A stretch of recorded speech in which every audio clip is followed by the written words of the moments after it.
Well, hello there, you beautiful, beautiful people. I hope you're all well on this marvellous Monday. Did you know, in video one, I couldn't remember that we'd called it Marvellous Monday. I think it was, I don't know, it takes a little while for your brain to engage on a Monday, doesn't it? But we got there, and we're here. And we're on video 2 of, I think, 4. If I can survive through it. But anyway, you're looking amazing, by the way, for those of you who have not been told so far this morning. If you haven't been told, why not? You need to be told that every single day. But anyway, this video is going to be touching on alibis.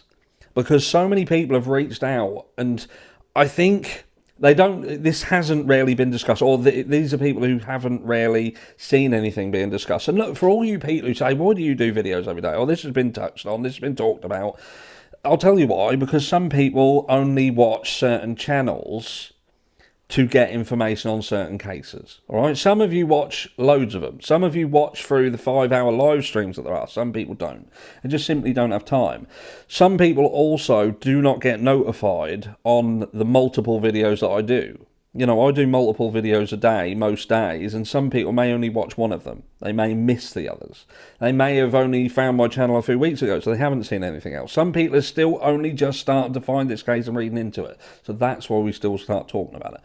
Anyway, I digress, sidetracked. Alibis. Look,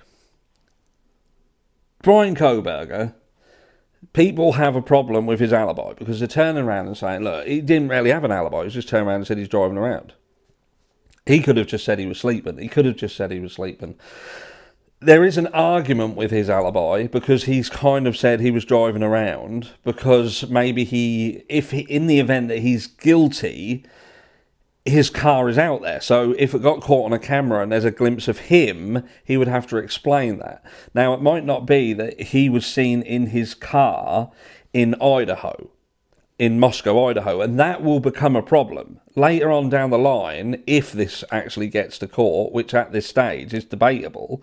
They still have to prove that that car and that camera is in fact Bryan Kohberger's car, because there are so many of these white Hyundai Elantras about. It's like a needle in a haystack, and you can bet your bollocks to a barn dance that if they bring that car up, the defence's argument is going to be prove that that car in that camera, in that picture, is my client's. And if indeed it was seen in Washington or somewhere around Washington, it's not in Idaho. So we need to see a white Hyundai Elantra, and it's got to be white, not silver. Got to be a white Hyundai Elantra on a camera around the 1122 King Road house with Bryan Kohberger in it. But Bryan Kohberger, in the event that he's guilty of doing this, he's been quite clever by saying I was out driving, because ultimately you can't argue and say that people don't drive around at night, or say that he doesn't have a right to drive around at night. But the flip side of that coin is, if he's an innocent man, then again, he could have just been driving around at night. And it's this kind of behaviour, this weird behaviour. Well, I say weird, it's not, I wouldn't go as far as saying it's weird, because who are we to say what's weird and what's not weird? But behaviour that some people will certainly push as weird, being a nighttime driver, clearing his head perhaps, whatever. But yeah, he's, you know, it might have just been what he's doing. And we've always talked about this fact that he went into law enforcement and had what would be a 15-minute conversation, and then that conversation was ceased. Now, we don't know what was said in that conversation because they didn't record it. There's no recording of it. There's no video evidence of it, which is weird, again, because this is one of the biggest, if not the biggest, crime that this place has ever seen. And they've finally got their guy. They get him in a room and they don't bloody film it. Can you? No report. Hashtag no report. That's what I say about Moscow PD. But anyway, but then people are saying, look, why is it okay for someone to have a certain type of alibi, but then it's, you know, it's, or, you know, like this alibi, that's not okay, this isn't, but then this person can just say they were sleeping. And what I will say is, look, I'm not saying that anyone's done anything. You know me, even with regards to Bryan Kohberger. Innocent until proven guilty. Jack DeCure, there's no proof that he did anything. No proof that he did anything, and the families have stood by him through thick and thin and said, look, he's got nothing to do with it. And I've seen nothing that would prove otherwise. I've seen absolutely nothing that would say that Jack Decker is someone to look at. However, the question still remains, because it's not just Jack. It is the likes of surviving roommates. And again, this ain't about fucking victim blame and all that shite. This is about trying to get your head round some of the elements of this case. And it is like Brian Kohberger, they find this knife sheath, there's DNA on it. This crime, from the vast majority of people, would be thinking, did he do it on his own? Could he have done it on his own? Is it something that, if he's never killed before, never been involved in this before, and he's just got this K-bar knife, and he's gone in, he's done it, and seemingly done it in this space of time, could he have done it on his own? So they'd be thinking, well, did he have an accomplice? If indeed what he said when he was arrested about, is anybody else been arrested? Now, he might not have said that. We don't know, but that is something that we've heard. And that, to me, if he said that, changes a lot of things. Because first of all, it's almost like an admittance of guilt, because it's like, oh, you got me, did you get the others? Or it could have been him swerveballing it, and trying to throw, some doubt or some confusion in the mix, which is highly possible. But when you know that you've got 3 unidentified male DNA samples in that house, and one of them just happened to be in a fucking glove outside, Jesus, you do have to ask your question as to, well, why was his DNA so important, but that's all you thought? You didn't even think that, well, let's get this DNA, because that could help us to further nail down this DNA, because this DNA is going to be weak.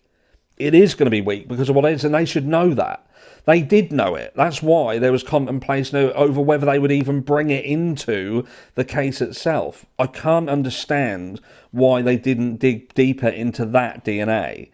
And there's only so many things, and that is, would it point the finger at someone that they didn't want to be publicly had the finger pointed at them? And that's my sceptical mind. Anyway, I digress. Back to alibis. Point being that you've got these people around this case. You've got these conversations such as, what did you tell Adam? I told Adam everything. They're going to get you for this, that kind of conversation. And then a few hours later, they end up deceased. Then you've got phone calls, 6 or 7 phone calls from 2 of these victims to the boyfriend. And yes, you can turn around and say they were drunk. Perhaps they'd had a few drinks and it was about having these conversations. But when you factor them calls at that time, and then believing that just over an hour later they lost their lives, it makes you wonder what that call was about and why it seemed to be quite frantic. Because you'd think maybe they would know that Jack would be asleep. If you've been with someone, if you've been in a relationship with somebody, and you're thinking, do you know what, they're asleep. There's no point in me ringing, because when they go to sleep, they put the phone on silent. I know that there's certain people that I don't call after a certain time because the phone's just on silent. When they go to sleep, it's off. So there's no point. It could be argued that when you've had a few drinks, you perhaps don't think like that. But both of these girls are ringing Jack, both of them. And Jack's alibi was that he was asleep. And I wonder what process they have to go down to corroborate that. To absolutely corroborate it. And perhaps and again, I'm doing this video because you guys have asked the question and you're asking me, what do I think about it?